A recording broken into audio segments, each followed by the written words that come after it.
J'ai connu une jeune sœur dont la peau s'enlevait. C'est comme étrangement sa peau a séché. Et puis ça faisait comme des blocs de peau.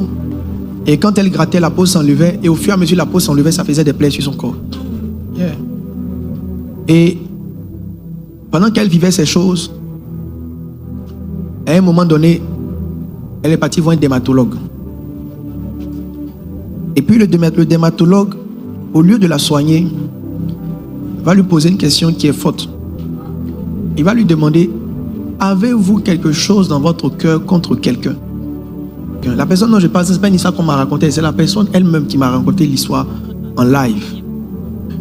Et effectivement, quand elle est née, elle n'a pas connu son père. Et quand elle a grandi, quand elle est devenue grande, elle a découvert, donc avec insistance, elle a eu l'opportunité d'aller voir son père. Donc elle a voulu connaître son père, donc on lui a montré là où son père se trouve. Et quand elle est partie voir son père,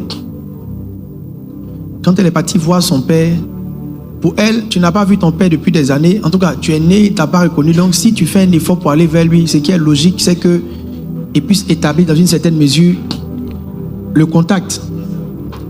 Et elle arrive, le monsieur la snob, il fait comme s'il ne la connaît pas.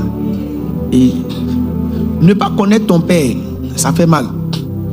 Mais connaître ton père qui fait comme il ne te connaît pas, ça fait 2 fois mal.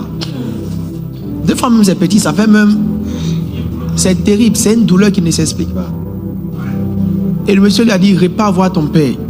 Il parle avec lui. La dame est repartie. Quand elle est revenue, quelques semaines plus tard, les plaies et la peau qui séchait a totalement disparu. Un bon moral permet de supporter la maladie.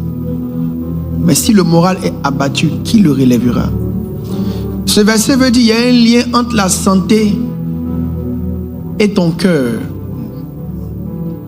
J'étais en prière quand Dieu m'a dit: un grand pourcentage des maladies liées à la vie des chrétiens ou présentes dans la vie des chrétiens est rattaché à leur cœur. Écoutez-moi très bien. C'est vrai que nos nations ont des problèmes.